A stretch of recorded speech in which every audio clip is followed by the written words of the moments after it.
নমস্কার আমার প্রিয় দিদি বোনেরা ও বন্ধুরা, সম্পাস রুমে তোমাদের সবাইকে স্বাগত। যে যেখান থেকে আজকের ব্লগটি দেখছো সবাইকে অনেক ধন্যবাদ আর ভালোবাসা জানিয়ে আজকের ভিডিওটি শুরু করছি। আর তোমাদের বলছি কেউ স্কিপ করো না, ফুল ভিডিওটাই দেখার চেষ্টা করো। আশা করছি তোমাদের আজকের ভিডিওটা খুব ভালো লাগবে। এখন বাজে সকাল 7:30। তো সকালবেলা ঘুম থেকে উঠে নিয়ে তারপর কিন্তু চা জল খাবার তৈরি করে ছেলেকে দিয়েছি আর বাড়ির সবাইকে দিয়েছি। ছেলে খেয়ে পড়তে বসে গেছে, সেই ফাঁকে কিন্তু আমি বাড়িঘর দর পরিষ্কার করব। এখন বেডরুমটা পরিষ্কার করে নিয়ে তারপর কিন্তু আমি মুছে ফ্যান চালিয়ে দিয়ে আবার সোজা কিন্তু বসার ঘরে চলে এসেছি। তো বসার ঘরটা এখন একটু পরিষ্কার করব, সোফাগুলো একটু ঝেড়ে ঠেড়ে কুশনগুলো জায়গা মতো ঠিকঠাকভাবে সেট করে দেব। আর দেখো সেন্টার টেবিলটা একটু পরিষ্কার করে দিচ্ছি। আর সেন্টার টেবিলের ওপরে একটা জিনিস আছে, তোমাদের একটু পরে শেয়ার করছি। আর এখানে চলে এসেছি, হেলমেটগুলো রাখা আছে, তো হেলমেটগুলো একটু পরিষ্কার করে দিচ্ছি। প্রতিদিনকার রুটিনের মধ্যে কিন্তু এগুলোরও একটা অংশ, যেটা হচ্ছে পাচ্ছি সেটা হচ্ছে সবসময় পরিষ্কার করে ফেলছি। আর হাতের কাছে যেটাই পাচ্ছি সেটাই পরিষ্কার করে দিচ্ছি। সংসারের চাবিকাঠিটা যখন আমার হাতে, তখন সংসারের সব কিছুই আমাকে দেখতে হয়। সকালবেলা ঘুম থেকে উঠে রাত্রি শোয়ার আগ পর্যন্ত জুতো সেলাই থেকে চণ্ডীপাঠ টোটালটাই কিন্তু আমাকে করতে হয়। সব কিছুর যত্ন, সব কিছুর খেয়াল আমাকেই রাখতে হয়। সেই জন্য কিন্তু গুছিয়ে গুছিয়ে নিখুঁতভাবে পরিপাটি করে সব কাজ করার চেষ্টা করি সব সময়। কিছু একটা তোমাদের জন্য কিন্তু আজকে আমি বানিয়েছি, তো সেটা কিন্তু তোমাদের জন্যই তুলে রেখেছি। তো তোমাদের খাওয়ার জন্যই সেটা করেছি, তোমরা একটু ওয়েট করো, সঙ্গে থাকো। তাছাড়া মানুষেরও যেমন প্রাণ আছে, গাছেদেরও কিন্তু প্রাণ আছে। তো ওদের প্রাণ বাঁচানোর জন্য কিন্তু আমি আমার এই যে হ্যাঙ্গিংয়ে একটা গাছ লাগিয়েছি, মানি প্ল্যান্ট 2 রকমের লাগিয়েছি। এদেরকে কিন্তু একটু যত্নার্থী করতে হয়, একটু গাছের গোড়ায় জল দিতে হয়। আর এরাই কিন্তু আমার সময় কাটানোর সঙ্গী। আর ঝাড়ার কাজটাও কিন্তু একটু বাকি আছে, তো এখানে কিছু ফটো ফ্রেম আছে, সেগুলো কিন্তু আমি পরিষ্কার করে দিচ্ছি। আর একটা কিন্তু খুব সুন্দর একটা ড্রয়িং আছে, তোমাদের দেখালাম, তো সেটাও পরিষ্কার করে দিলাম। পাশে মানে সুইচ বোর্ডটা আছে সেটাও পরিষ্কার করে দিয়ে আবার আমাদের যে ডান পাশে যে তোমরা সবসময় দেখো যে ওয়াল শেলফটা আছে, সেটার উপরে কিন্তু আমি আর্টিফিশিয়ালের কিছু ফ্লাওয়ার পট অর্ডার করেছিলাম, সেগুলো দিয়ে কিন্তু সাজিয়ে রেখেছি। সেজন্য কিন্তু খুব ভালো লাগে। আর এগুলো কিন্তু প্রায় সবসময় পরিষ্কার করতে হয়। তার পাশে কিন্তু আমার ছেলের ছোটোবেলাকার কিছু ছবি বাঁধানো আছে, সেগুলো রেখেছি। আর এই পাশে দেখো তাকটা আছে, তাকের মধ্যে 3 রকমের জিনিস রেখেছি। ওপরে আছে রাধাকৃষ্ণ, তারপরে তো তোমরা দেখলে যে একটা ফ্লাওয়ার রেখেছি, তারপরে কিন্তু একটা লাফিং বুদ্ধ রেখেছি। তো এভাবে আমি ঘরটাকে সাজিয়েছি। আর তোমাদের কিছুক্ষণ আগে বলছিলাম যে তোমাদেরকে একটা জিনিস দেখাবো, সেটা হচ্ছে আমাদের সেন্টার টেবিলের উপরে দেখো আমি এরকমভাবে একটা লোটাস কিনেছি, সেটা আমি জল দিয়ে এরকমভাবে রেখে দিই সবসময়ের জন্য। আর এর জন্য কিন্তু খুব ভালো লাগে দেখতে। আমার বাড়ির মধ্যে কিন্তু তোমরা দেখতে পারবে আমার শখের জিনিসগুলো কিন্তু আমি এরকমভাবে সাজিয়ে গুছিয়ে একদম সুন্দর করে রেখে দিয়েছি। আমার কিন্তু ঝাড়া কমপ্লিট হয়ে গেছে। এখন আমি ফ্লোরটা কিন্তু এখন ঝেড়ে নেব। টোটাল ফ্লোরটা ঝাড়তে অনেকটাই সময় লেগে যায়, তো আমার তো অর্ধেক সোরা হয়ে গেছে। তো এখন আমি অর্ধেক বাকি আছে, সেখানে আমি এখন ঝাড় দেবো। আর তোমাদের বললাম একটু আগে ভালো করে ফ্লোরগুলো কিন্তু একটু মুছে নেব। তো পাশেই কিন্তু আমাদের একটা ডোবা আছে, তো সেই ডোবার মধ্যে বৃষ্টিতে অনেকটাই জল জমে গেছে। আর রোদের তাপে কিন্তু সেই জলগুলো থেকে জানি না কী কারণবশত আমার কিন্তু টোটাল ফ্লোরটা কিন্তু ঘেমে যাচ্ছে। আর সেখানে কিন্তু আমরা হাঁটাচলা যতটাই করি আর একটু কেমন যেন হয়ে যাচ্ছে। সেটা দূর করার জন্য কিন্তু আমার এখন কাজটা বেড়ে গেছে। আর এটা কিন্তু সব সময় কিন্তু মুছে পরিষ্কার করে যতটা পারি শুকনো করে রাখার চেষ্টা করি। আর আমি ভালো করে মুছে তারপরে কিন্তু ফ্যানটা চালিয়ে দিয়েছি। আর সকালবেলা সবাইকে চা জলখাবার দিয়েছি, তো আমার চাটা খাওয়া এখনও হয়নি, তো আমি এখন একটু চাটা করে নিলাম। তো দেখতে পেলে রুটি করেছি।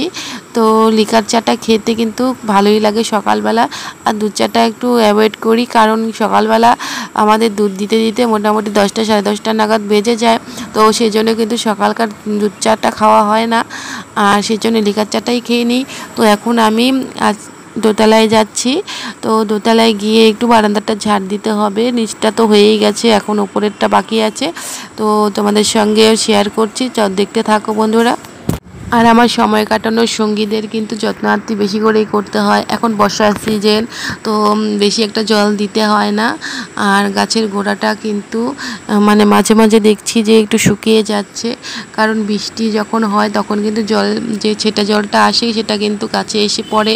আর তাছাড়া কিন্তু আমাকে একটু বেশি করেই জল দিতে হয়। আর এগুলো পটে কিন্তু ছিদ্রগুলো আমি টোটালটাই কিন্তু ঢেকে দিয়েছি, এর ফলে গাছের গোড়ায় যদি জল থাকে নষ্ট হয়ে যাবে।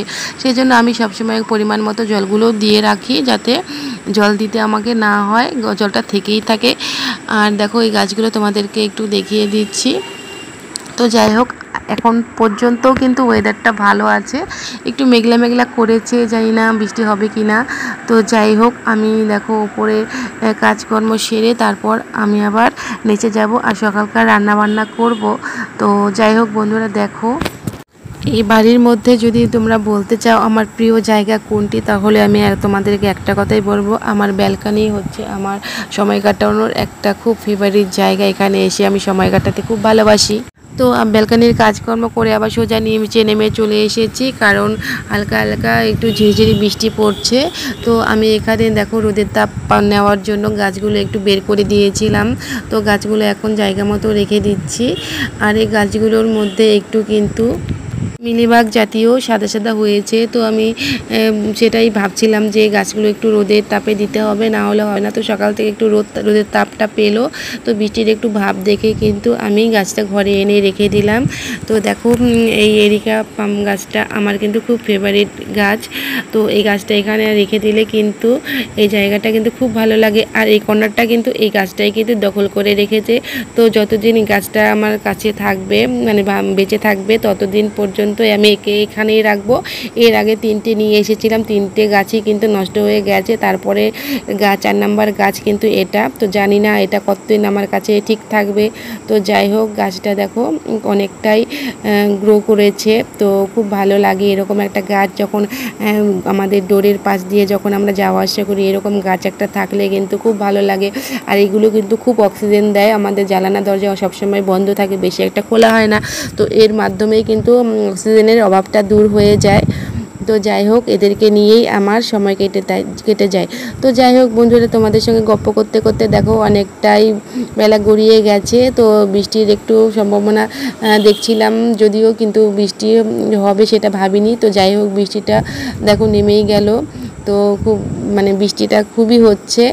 তো তোমাদেরকে একটু দেখিয়ে দিলাম। আর আমি বৃষ্টি দেখার জন্য কিন্তু আমি আবার ব্যালকনিতে চলে এসেছি। তো যাই হোক, দেখো পাশে যে ডোবাটা তোমাদেরকে বলছিলাম, দেখো ওই ডোবাটাতে অনেক জল হয়েছে। তো তোমাদের সঙ্গে শেয়ার করলাম। আর এখন যেটা তোমাদের সঙ্গে শেয়ার করব সেটা হচ্ছে, প্রচণ্ড গরমের জন্য কিন্তু আমি প্ল্যান করেছিলাম ম্যাঙ্গো আইসক্রিম তৈরি করব।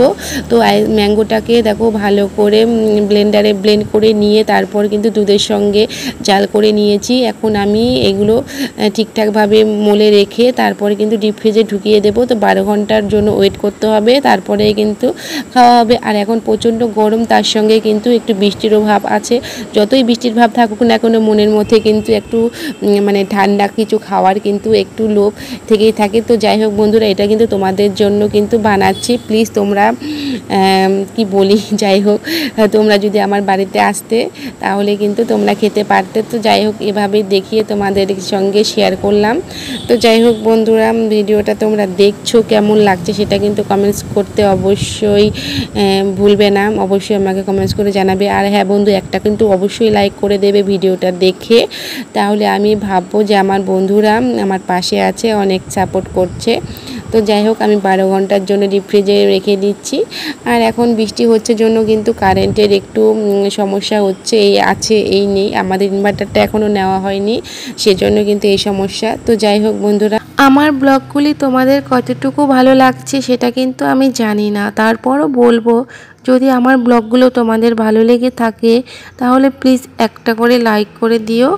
তোমাদের একটা লাইক পরবর্তীকালে আমাকে ব্লগ বানাতে অনেকটা মোটিভেট করে।